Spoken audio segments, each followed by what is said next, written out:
Sometimes there are as many as 2 U.S. carrier groups, dozens of ships, dozens of fighter aircraft in or near the Persian Gulf. But even a single Aegis destroyer can bring an awesome warfighting capability to bear. Commander Mary Jackson is the captain of one such warship, the USS McFall. If I were sitting in Tehran, would I consider you and your ship a threat? A potential threat? I'm sure that they know that we're out here, and we know what their capabilities are. They know what our capabilities are. An Aegis destroyer carries a highly sophisticated computer technology that coordinates all of its weapons systems. What's under these trapdoors? Under the trapdoors is the famous Tomahawk missile.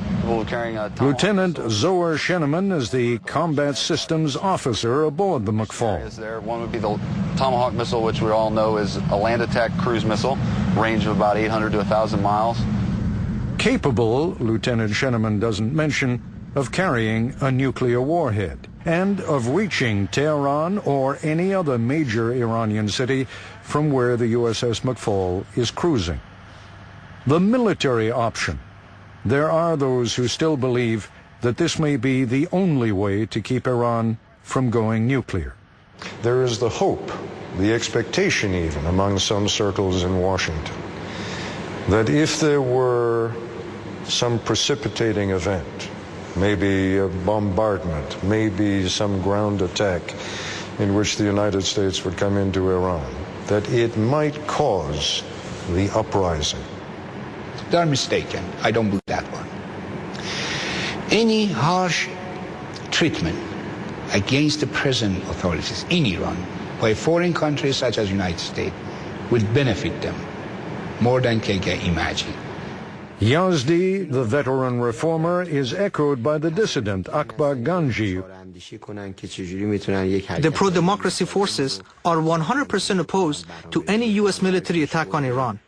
It will not do anything to help the cause of democracy. It will actually destroy our pro-democracy project. It will destroy our country. The Iraqi experience demonstrated that. It will entangle the U.S. itself in unexpected and unforeseen problems. Indeed, says Nasser Hadian, the childhood friend of Iran's president, Iran is not helpless against the United States. It has what he calls deterrent capabilities. Yes. Really? Oh, yes. Why would Iran have greater deterrent capability against the U.S.? In case if U.S. wants to take any sort of military action, they know that they have to pay a heavy cost. Iran has the capability to retaliate. How? As I mentioned, they have developed military, intelligent, in security, infrastructure in Iraq, in Afghanistan, and the places which I mentioned. And they're going to use that in case they are being attacked. Spell it out for me. The deterrence is that Tehran is effectively saying to Washington, implicitly, you think you've got problems in Iraq right now? You just wait and see how bad your problems could be. Exactly. You think you've got problems in Afghanistan right now? We could make those problems 10 times as bad. Exactly.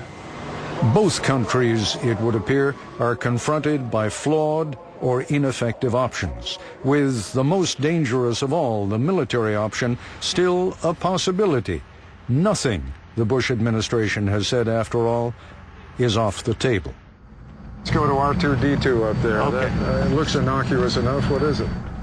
It's a close-in weapon system. It's a 20-millimeter Gatling gun. As you can see, the small rounds, they come out, they shoot out at a very fast rate, about 3,000 a minute, 1,200 rounds every 30 seconds, somewhere in there. Put a bunch of lead up in the air and defeat an incoming surface missile like the Harpoon is coming at us. You hope they defeat that incoming missile. We don't hope. We either do or don't out here, Mr. Koppel. Okay. Force either succeeds or it doesn't. Precisely. Which is why, under most circumstances, the military option is the very last to be considered. But economic and trade sanctions have been in place for more than 25 years now, without success. The United States certainly has the military power to inflict horrendous damage on Iran, perhaps even the ability to set its nuclear program back years. but there would be consequences. Indeed, as the U.S. invasion of Iraq demonstrated, military success is rarely an end in itself. Re-establishing contact with the Iranian people and their leaders might prove to be an exercise in futility, an opportunity to complete nuclear research and testing while Iranian diplomats play for time. But among the available options, the unpalatable, the unsuccessful, and the unthinkable, the unpalatable, diplomacy, talking to the Iranians, at least offers a glimmer of hope. And if it